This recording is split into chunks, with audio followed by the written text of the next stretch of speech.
much newer than any of the other windows in the building. All the other stained glass and cut glass that you see dates to about 1895, 1896. This was built in 2002. Lo, goes many years ago. So this is a much more modern window than anything else. This was a gift to Queen Elizabeth, Queen Elizabeth II, to celebrate her Golden Jubilee.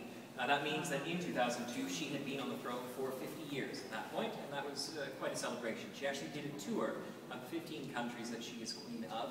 She came to this building, she stood right about here, and unveiled the window in 2002. Apparently appreciated it very much, was her quote. She then went later that day to Vancouver, and they actually laid a little red carpet out for her on the ice at GM Stadium, and Wayne Gretzky led her out onto the ice, and she dropped the puck to begin a Canucks game.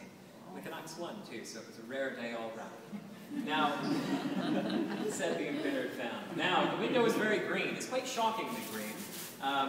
And it is to symbolize something, but it's not really anything that you would think of, or it's not, certainly not anything that I would guess. It's not nature or forestry or any of the typical things that are associated with BC. It's actually jade. It's to symbolize jade. Jade is our provincial stone. We have a quarter of the world's jade deposits in BC, so it's reasonably important to our economy. It's the reason why you can walk up Government or Douglas Street and you'll hit numerous jade shops as you go up the blocks. Now, in this window, you can actually take a look down here. See these small rhombuses right there that run the length of the bottom of the window. They're sort of a different hue than the rest of the green in the window, and that's because they're not actually glass, they're jade. You can cut jade so thin that it becomes translucent, and they built it right into the window itself. It's quite remarkable. Now, Queen Elizabeth is, of course, the Queen of Canada, just as she is the Queen of England. This is reasonably common knowledge. In fact, there are actually two separate titles now. So if she was ever ousted from England for some reason, she would still be the Queen of Canada. Now, as the Queen of Canada, what it really means to be the Queen of any of these 15 countries is that any law that gets passed here technically has to go through her. She has to approve or disapprove everything. Now, actually practically living that out is pretty much unfeasible.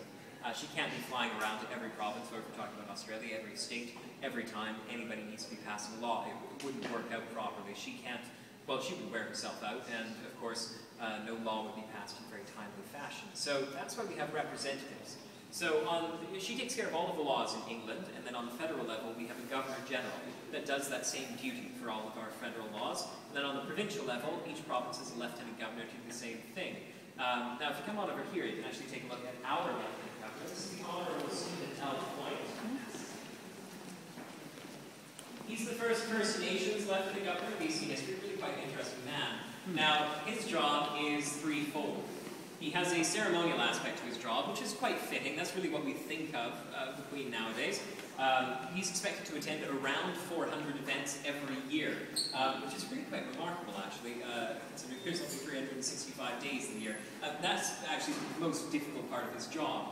He also has a parliamentary aspect to his job. He's expected to bring the Parliament in and out of session, as I mentioned upstairs, read the speech from the throne, so relatively minor duties in that sense. And finally, the most important one is when they decide upon a law in the chamber upstairs, they will invite him into the chamber, and he will sit down in the Speaker's chair. They'll ask him, can this become a law?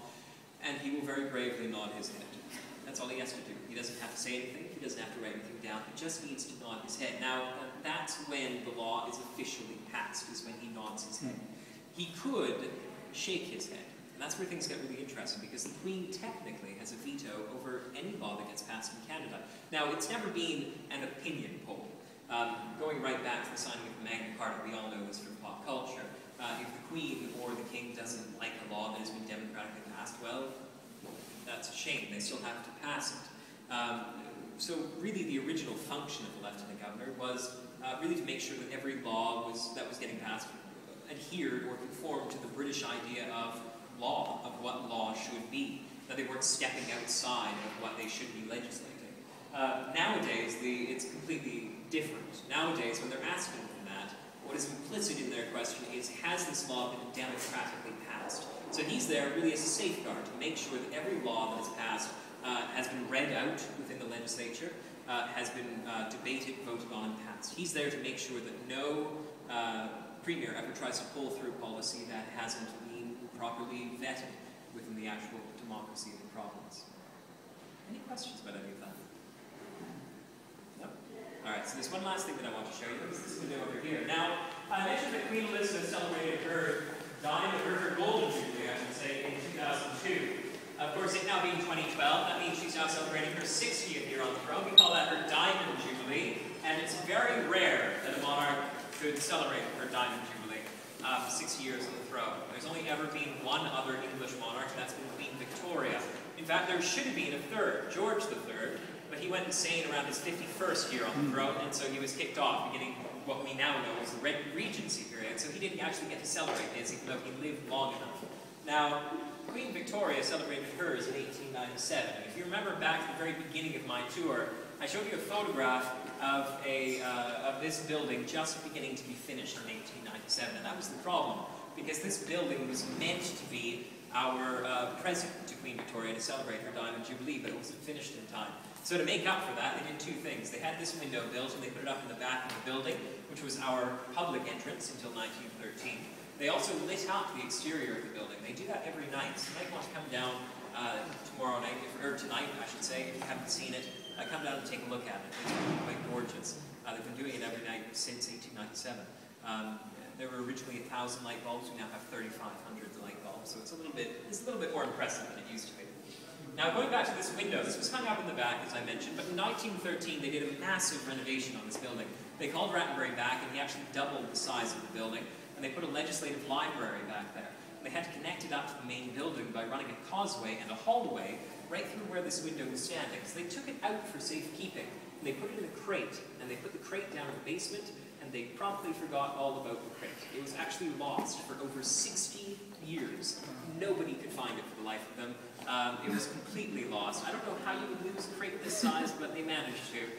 They couldn't find it again until the 1970s, and they only found it by accident. They were just cleaning up the basement. They were restoring the building at that point. They cleaned up the basement, and they happened upon it. So they took it out, and they tried to restore it as best they could. You can see it is still quite cracked up in certain areas, but that's because they tried to do a very historical restoration and use all of the original paints. They glued it all back together. They put it up here, which is an interesting choice because you can see it really doesn't fit into this window frame. It's a very square window frame. It's a very round, very Romanesque window. But the reason they put it here was because, as I said, in the 1970s they were restoring the building, and this room became the reception hall, a very high-profile, very public room. And so they wanted to put this up in a very public room to sort of redeem it from all of those years in which it had accidentally spent in obscurity down in the basement. So that actually brings me to the end of my tour. Did anybody have any final questions at all? Yeah? I didn't ask this earlier, but this is a unicameral. Yeah, that's a great question. So all of the provinces now are unicameral, and then it's bicameral on the federal level. Yeah. And you have more members here by gaining population. Exactly. So every 50,000 people or so, we add another one. Yeah. And they usually, I think they kind of look over it every 8 years or so. That seems to be the pattern. So they kind of put it up for review and see if the population wants it. Yeah, certain periods in years. I'm trying to think how long that period is. I think the last one was in 2009. So, yeah, so they do nationwide censuses, but only every once in a while. Any other questions? No? All right, well, if you think of anything else, I will be conveniently located at the front desk. The building's going to be open until 5 o'clock, so you can wander around until then.